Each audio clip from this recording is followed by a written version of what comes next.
Have you ever wondered why you know what you should do, yet still don't do it? You know you should wake up early, but you hit snooze. You know you should start, but you wait for inspiration. You know what's right, yet you follow what's easy. It's not because you lack intelligence. It's not because you lack knowledge. It's because you haven't built an inner pillar, something that keeps you standing when every excuse urges you to sit down. You think you need motivation, but what you truly need is discipline. Discipline is not punishment. It is the act of someone who clearly sees what is destroying them and firmly decides not to let it continue.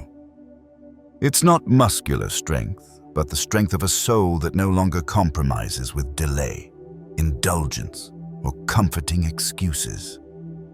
Discipline doesn't come from a burst of inspiration. It is forged in the tired, dull, lonely hours when no one is watching and you keep going anyway. In today's video, we'll step into 10 brutal yet illuminating truths.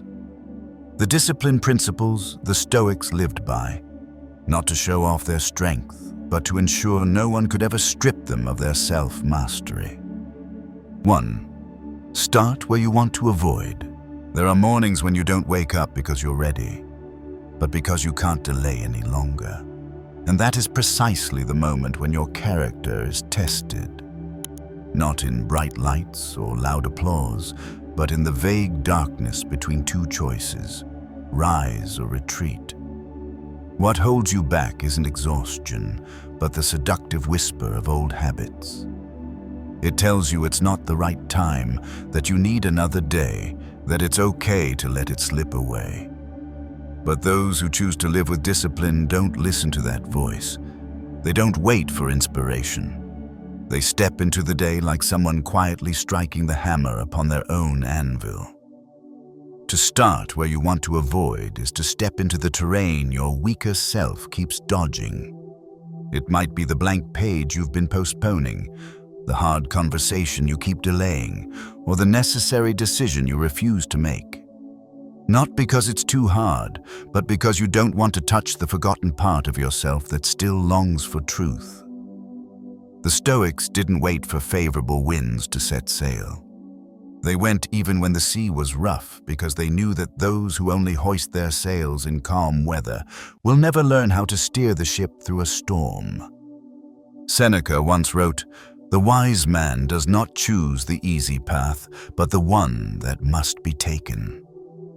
The place you hesitate is exactly where you need to show up. There are no miracles at the beginning.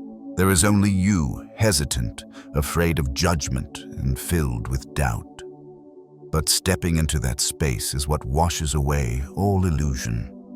You don't need certainty to begin. You need to begin in order to gain certainty. Every time you avoid a necessary action, you don't just miss an opportunity, you reinforce a weaker version of yourself. You teach yourself that emotion is allowed to override action, that procrastination is safe, that avoidance is justified. But the price doesn't show up immediately. It seeps quietly into each passing day, creating a gap between who you are and who you could become. Discipline isn't born from inspiration. It's born from consistent action, especially the ones that make you uncomfortable. The first step is never grand. It might just be placing your feet on the cold floor, opening the file you've been dodging, writing the first sentence with an empty mind. But that's enough to disrupt inertia. From that movement, ripples begin to form. The more you act, the more fear recedes. The more you face it, the clearer the truth becomes. And you'll realize the hardest part wasn't the task, it was shedding the disguise you wear each day to avoid facing it.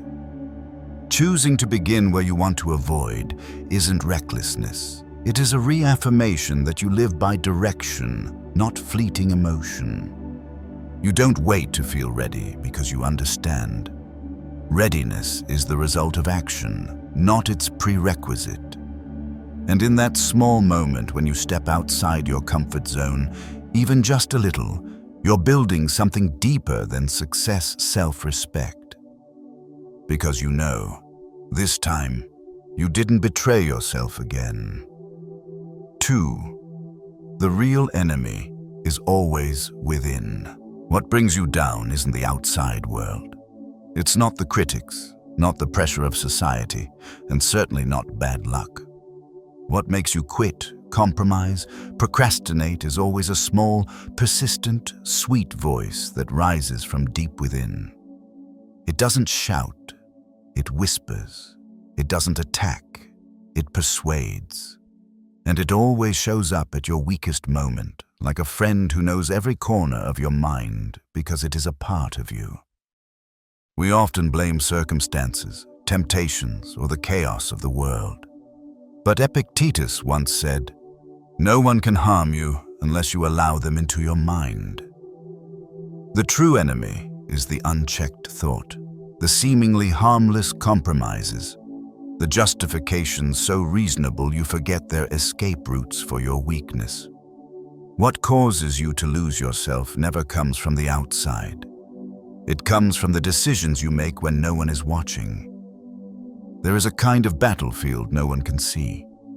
It has no gunfire, no bloodshed, but leaves the deepest wounds. It's the war between the part of you that wants to rise and the part that wants to retreat. And if you're not vigilant, you'll be defeated by reasons that sound noble. I've tried hard enough. I deserve a break. Just this once.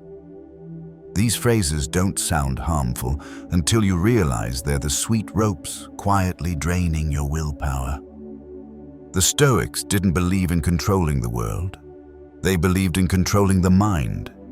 They guarded their thoughts like sentries at the gate. Not out of fear, but because they knew a single unexamined thought can destroy a lifetime.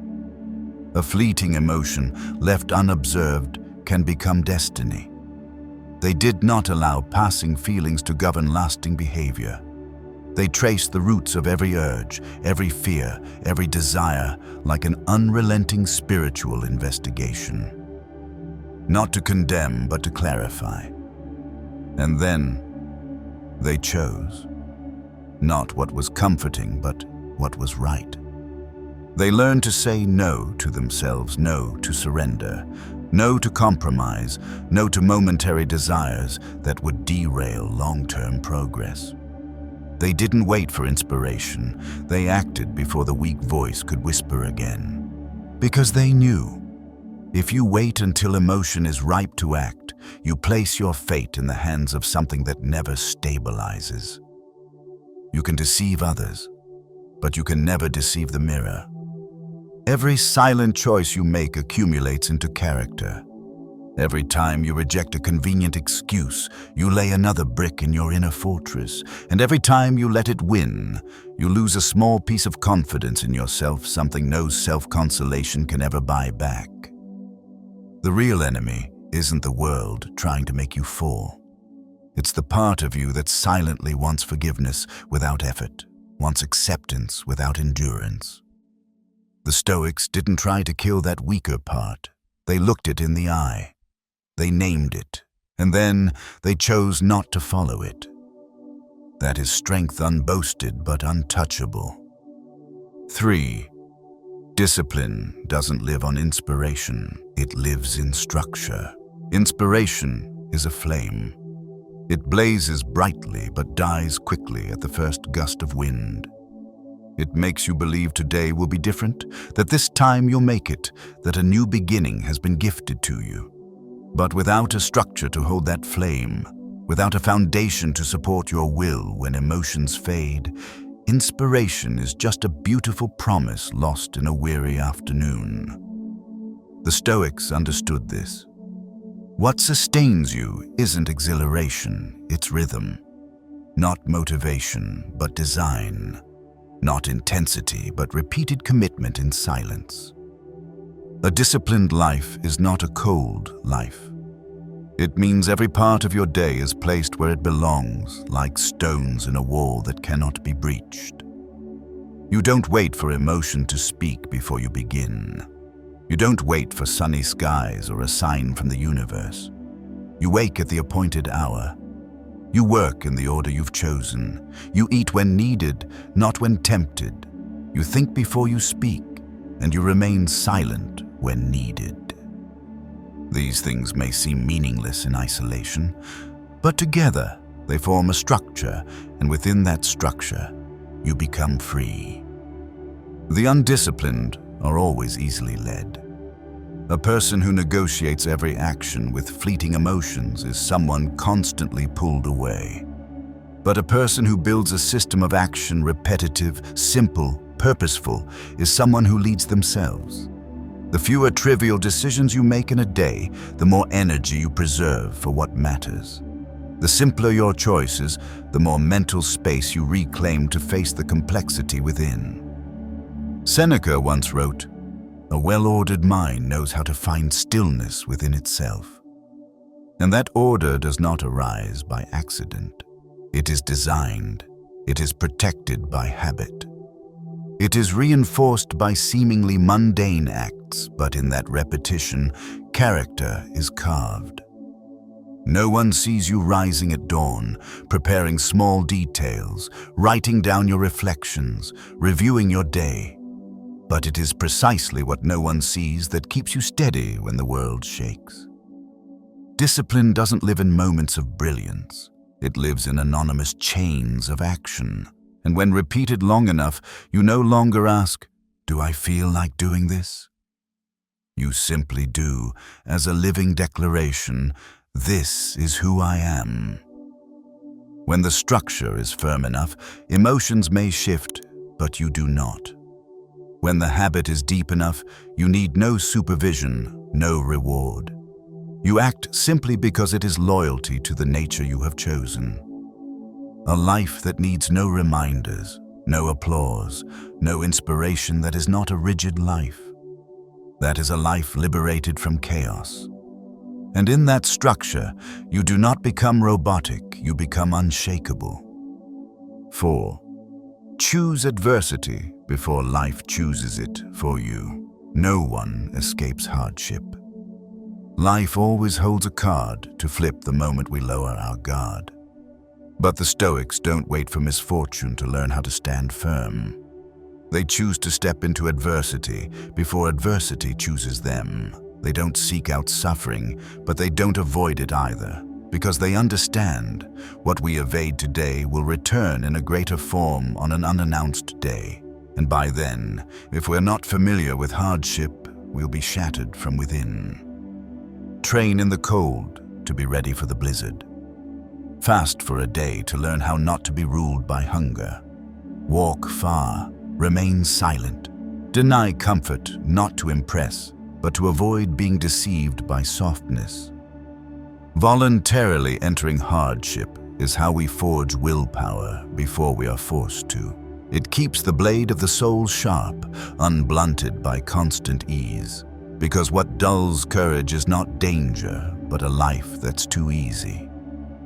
Life doesn't send a letter before it throws you into the pit. Disaster doesn't wait for you to be ready. It strikes like a sudden blow on the days when you're vague about your true strength. That's why Stoics choose hardship first, so that when life turns cruel, they don't collapse. They're already standing there. They're already familiar with the cold, with uncertainty, with hunger and the absence of comfort. They're not paralyzed by the lack of warmth. They've chosen to step into the chill each morning so that both body and mind learn not to flinch from any storm. Musonius Rufus once said, "If you wish to be good, first believe that you are bad." That's not self-deprecation. It's a wake-up call, a reminder that the one who thinks he's enough is already rotting from within. Stoics never believe in the right to rest completely. Every moment of ease is an opportunity to strengthen oneself by declining it. They don't live as if today were the last day, but as if today were training for the difficult days ahead. When you choose adversity, you are no longer a victim. You become the designer. You forge the mind like steel under the right heat, at the right time, with the right pressure. Every intentional act, each rejection of comfort, each moment of chosen silence, each time you resist the screen during boredom is another layer of armor for the mind. So when life throws you into a storm, you don't panic. You breathe, recall, and walk through it. Because adversity, when it comes uninvited, can disorient the unprepared. But if you've lived with it, little by little each day, when it knocks, you won't need to change. You'll just continue. And that is the deepest form of readiness, not to conquer life, but to remain unwavering on the path you've chosen.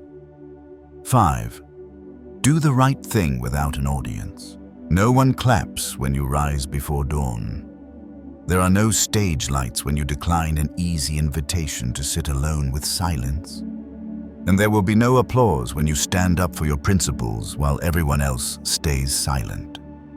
But that is where true character begins, the kind that cannot be bought, the character of someone who does the right thing without needing to prove it to anyone. True discipline doesn't live in applause. It lives in empty rooms.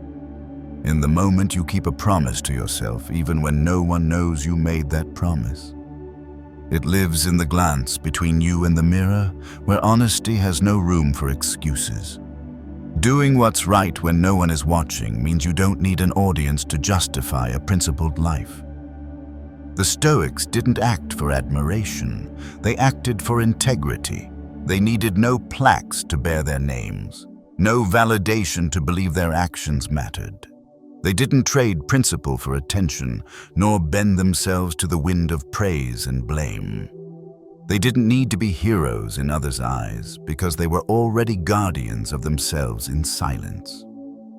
There is a quiet freedom in not needing recognition. When you stop living for others' eyes, you begin to live for inner clarity. Because the reward of a principled life is not applause.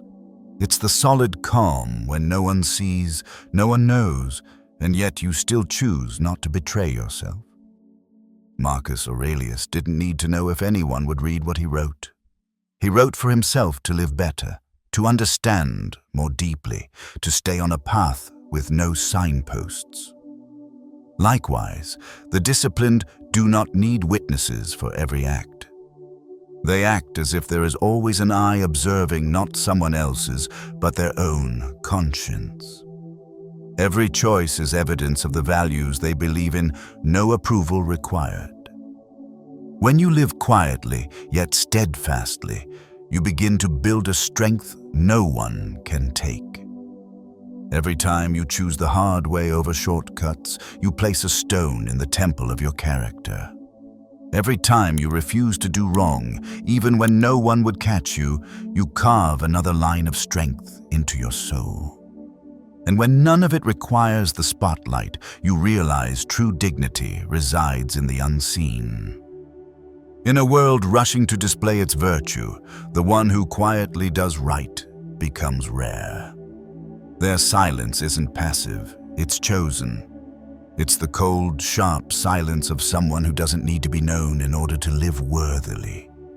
It's the unspoken voice of a steady soul among the noise of flattery and bribery.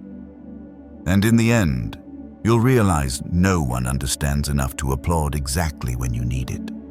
No one is present enough to witness every inner victory. But you are always there. In every moment you choose the hard over the easy. Reject cheap recognition, and remain on a path no one forces you to keep. You are the audience and the final witness. 6. Pain is a teacher, not a barrier. There are moments when the only thing present in the room is pain. No voices, no explanations, no way out. Just a silent fracture in your chest, a crack no one can see, slowly widening. Most people, when they feel pain, look for a way to escape. But the Stoics are different. They don't run. They sit down, look it in the eye, and ask, "What have you come to teach me?" Pain is not punishment. it's a signal. It's a red light warning that something in us has drifted out of order. A habit leading us astray, an expectation dragging us down, an old wound left unhealed. If we are brave enough to listen instead of chasing it away, pain will lead us not into the dark, but out of it. Marcus Aurelius once wrote, "If it's endurable, endure it. If not, stop complaining." But the point isn't stoic hardness, it's the understanding that pain doesn't destroy us. It tests the structure of our inner world. What's weak will collapse, what's solid will remain, and what's loose will be revealed, so it can be reformed. The undisciplined fear pain because they see it as the end. The Stoics understand it's the beginning. Pain doesn't lead us astray, it simply strips away illusion. The illusion that things must be easy, that we're always in control, that when life doesn't go our way, it's unfair. Pain removes illusion and leaves truth behind. Every pain carries a question. Are you truly committed to the path you've chosen? It doesn't ask with words. It asks with ache, with loss, with sleepless nights. And if we're quiet enough to listen, we'll realize the part that hurts is the part that needs to grow the most. That's where the body must be trained, the heart opened, the mind sharpened. The Stoics didn't see pain as destiny, nor did they glorify it. They simply knew one thing: to run from pain is to run from yourself. Pain doesn't stay forever, but if we don't learn from it, it will return deeper, quieter, harsher, and every time we avoid it, we forfeit the chance to grow. Discipline in pain is when you don't react impulsively, when you don't let emotion drag you into self-pity. Instead, you pause, you breathe, you observe yourself. Pain then ceases to be the enemy and becomes a brutal friend, arriving just in time, bearing truths no one else dares to tell you.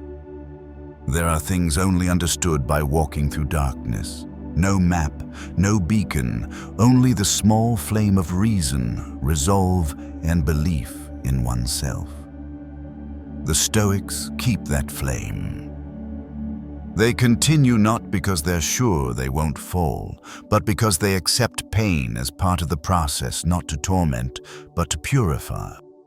And when the pain fades, what remains isn't a scar. It's a new kind of understanding.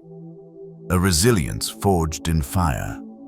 A character that cannot be bought by theory or advice. That is the gift adversity grants to those who refuse to turn back. 7. Win in the small moments. We often think strength is shown in extraordinary moments, a major decision, a triumphant act of defiance, a life or death battle. But discipline isn't born from one grand moment. It is formed, sharpened, and engraved in the smallest of moments, those unnoticed choices, those seemingly insignificant situations. And in that space where no one is watching, you are either building or dismantling your true character. A 5-minute scroll during work, skipping a workout because I feel a bit tired today, staying silent when you should have spoken up for what's right. These may seem small, but repeated often enough, they form a groove not just in behavior, but in your nature. The Stoics don't allow small to be an excuse for ease, because they understand no action is harmless when repeated unchecked. Epictetus once said, "Nothing is small when it concerns virtue." And virtue isn't built through grand performances. It's accumulated through small, repeated decisions every morning, every evening, every time you face a choice between what's easy and what's right. What's right isn't always harder, but it always requires greater awareness. And in a world lulled by distraction, that alone is a significant victory. No one praises you for placing a glass in its proper place or washing dishes right after eating. But these simple acts are the foundation of a greater order. When you control the small things, you're training yourself to govern the mind. When you conquer what seems like a harmless habit, you're strengthening your ability to make decisive choices in more critical situations. Discipline doesn't need a trumpet. It needs no declaration. It simply needs your loyalty to what you know must be done even when you don't feel like doing it. And for the undisciplined, mood is the master. But for the Stoic, it's merely a guest arriving, then leaving. They don't let emotion dictate behavior. They let commitment shape action because they understand. Every time you win in a small moment, you reinforce your trust in yourself, and that is the kind of wealth no one can bestow upon you but you. Winning in small moments is not winning over others. It is defeating your former self, the one who used to make excuses, who used to avoid, who used to choose comfort over growth. Each time you do the right thing without being told, you're telling yourself you are someone to be trusted. And when enough of those silent victories add up, you no longer need anyone's approval. You become the living proof of your own progress. In a single day, you'll face hundreds of chances to compromise. And you'll face hundreds of chances to stay on course. You don't need to win your whole life in one moment.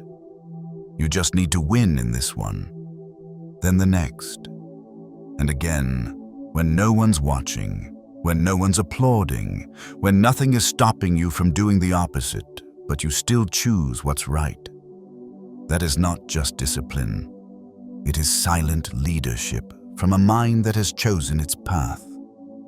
8. Saying no is protecting your integrity.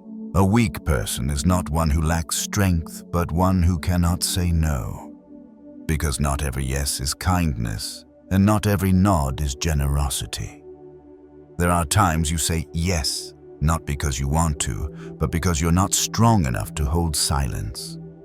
And in those reluctant nods, a piece of your self-respect crumbles not visibly, not judged, but deeply known by you. Saying no is a minimalist act, yet deeply powerful. It doesn't require raising your voice or lengthy explanations. It is a quiet declaration that you know your limits. You understand the value of your time, your energy, and the inner peace you've spent years cultivating. And because you honor that, you do not allow anyone intentionally or not to violate it. Seneca once reminded us, we are often hurt not because others are too strong, but because we are too accommodating. Every time you say yes out of fear of displeasing, every time you can't say no for fear of being misunderstood, you hand the reins of your life to someone else. They don't need to manipulate you. All they need is your fear of saying no. And that's enough to cross the boundaries you're too afraid to set. The Stoics didn't build strength by pleasing everyone. They built it by staying loyal to what's right, even when it meant being misunderstood. Not because they were cold, but because they were clear. They knew those who truly respect you will honor your boundaries. Those who only seek advantage will leave when they no longer benefit. That's how the filter works. No conflict needed, just clarity. Saying no doesn't mean closing off. It is how you preserve space for what truly matters. It is how you protect your quiet mornings, your deep work hours, your silent moments to recalibrate. A life without no is a life that gets occupied not by violence, but by diffusion, and over time, that eats away at your presence of mind. Saying no is also an act of respect, not just toward yourself, but toward the other person, because you don't deceive them with a hollow nod. You don't pretend to be happy only to silently resent them. You don't turn kindness into a trap for yourself. The Stoic chooses clarity over compliance. They value transparency, and they're willing to bring it into every relationship they're in. And eventually, you'll realize Those who can calmly say no are people with deep inner stability. They don't need to be aggressive.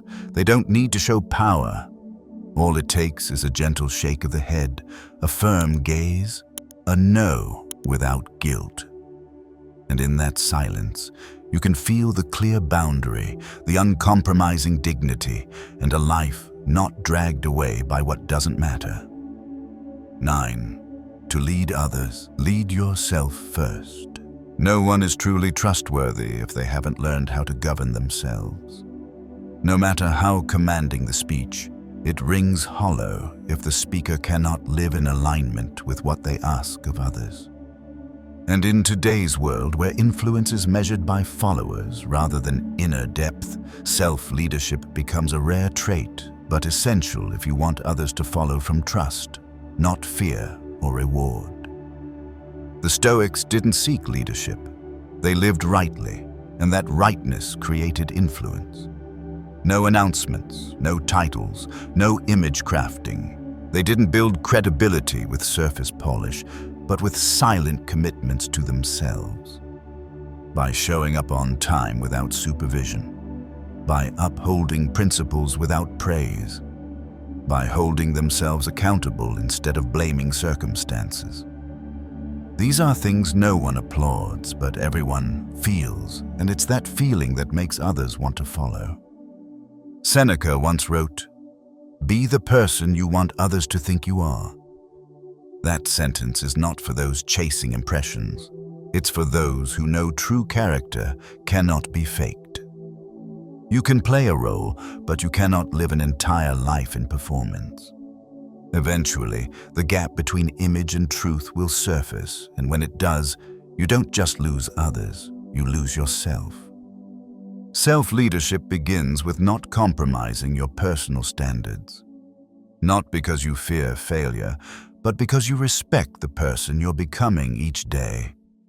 Every action is a message to yourself. Who am I becoming? When you live with that question long enough, you begin to adjust your life not to please others, but to stand tall in the eyes of your own conscience. And when you stand tall, those around you begin to adjust, not because you command them, but because you are the living proof of a life led by purpose. You can't lead others far if chaos lives within you. You can't ask others to keep their word if you often break promises to yourself. You can't demand discipline from your team if you let emotion drive your choices. A true leader is not measured by their ability to control, but by their ability to remain steady. And real steadiness doesn't come from favorable conditions, it comes from a mind trained in personal discipline. To lead others, don't begin with words. Begin with living. Don't wait for them to listen. Live in a way they cannot ignore. Because the deepest kind of leadership doesn't come from your role. It comes from your depth. And that depth only comes when you've walked into your own darkness, faced it, and walked out not to be celebrated, but to become an anchor for those still learning to stand, just as you once did. 10. Discipline is the highest form of love. We often think love is indulgence, unconditional tolerance, gentleness, and forgiveness. But true love, if it lacks boundaries, if it doesn't come with discipline, will sooner or later become a dangerous form of self-permissiveness. The same applies to ourselves. It's not soothing words that represent love, but the ability to face our underdeveloped, unstable, and untrustworthy parts, and the courage to act in order to reshape them. Discipline is not punishment. It is the highest expression of self-respect. Because you don't allow yourself to live carelessly. You don't let your mind be controlled by fleeting emotions. You don't drift through life because you believe you deserve a life with focus, with direction, and with meaning. And no one can give you that except you. A disciplined person doesn't live to prove anything. They live to protect what they believe is right. No need for praise, no need to be understood. Because their self-love doesn't come from external admiration, but from a quiet commitment. I will not abandon myself, even when everything else turns away. It is a love that's not loud, but enduring, not dazzling, but unshakable. Marcus Aurelius reminded himself every morning, "You were born to do what is hard." And he didn't write that to sound noble. He wrote it as a loving instruction that if we are born with reason, we must live worthy of that reason. Discipline, in that spirit, is no longer asceticism, it becomes a gift. Every intentional action, every refusal of short-term comfort, every time you stay the course instead of drifting with the wind, all of it is your way of saying to yourself, "I matter enough to be cared for with awareness." And then you realize not everyone can love you the right way. Not everyone understands what is truly good for you, but you can. If you're brave enough to shape yourself through discipline, you are loving yourself not with emotion, but with responsibility, not with words, but with action, not with leniency, but with a firm hand that guides you through every storm. I used to think I needed encouragement to change. I waited for someone who understood me, a moment of inspiration, something big enough to pull me out of procrastination. But no one came. No one saw the silent battle I fought with myself every morning. No one knew that every time I said, "I'll do it tomorrow," I was stepping further away from the person I wanted to become. Until one day, I got tired of waiting. I didn't need anyone to tell me I was strong anymore. I just needed to live like someone who no longer compromises. I started small, waking up 15 minutes earlier, turning off my phone at night, staying silent when emotions flared. No one applauded, but I felt a part of me being rebuilt slowly, steadily, without needing to be seen. And I realized, discipline isn't cold. It's how I love myself in a way the world never could. If something in these words made you pause, made you reflect on how you're living, don't let it pass like a fleeting moment. Hit like, subscribe to the channel, and turn on the notification bell so you won't miss what's coming next. The journey to freedom begins within, and discipline, though not dazzling, is the quiet flame that keeps you standing. In a world full of shortcuts, you don't need to run faster than anyone else. You just need to keep your eyes on the path you've chosen. That's enough. See you in the next video.